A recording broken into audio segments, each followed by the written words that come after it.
Morning guys, nanood ba kayo ng Miss Universe? Grabe no, feeling mo Miss Universe. Kahit mukha kang tuko, basta nanood ka ng Miss Universe, mukha ka na rin Miss Universe. Hay, sana all. Alam mo na nag-enjoy ako sa kakapanood ng Miss Universe. Pero mahirap, huwag ka mag-comment sa Miss Universe ha.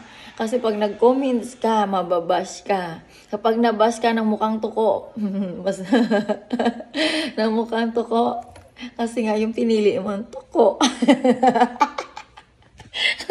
Ang piniling Miss Universe yun, hindi talaga Miss Universe, kundi tuko, tukturok, tuko.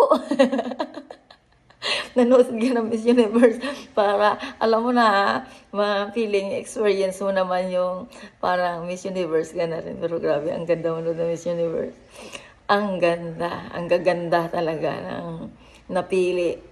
Alam mo, yung Pilipinas kahit hindi nanalo, kasama naman sa top 10, di ba? Kaya wag na kayong feeling sad. Ay, wag feeling sad. Wag na kayong sad pala. Dapat i-enjoy nyo na lang yun kasi kahit papano, nakasama sa top 10, di ba? Congrats na rin. Congrats. Kaya hindi nyo kailangan maging sad. Opinion ko lang to, huwag nyo kong ibabasa. Kasi alam nyo naman, sanay na ako binabasa ko. Sige kayo, kapag binasa nyo, gagiging kamukha nyo. Imbis na feeling nyo Miss Universe kayo, baka mamaya magiging toko. Toko. Diba?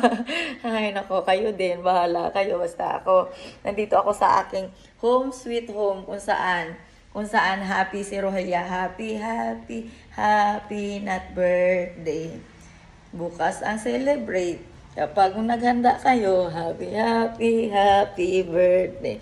Ayun, sana ay mabusog nyo ako. Hi, malapit na yung Pasko. Ilang days na lang.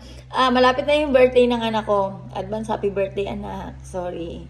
Malayo si mama. Pero lagi mong tatandaan na, Mama, love you so much. Always remember that. Bye.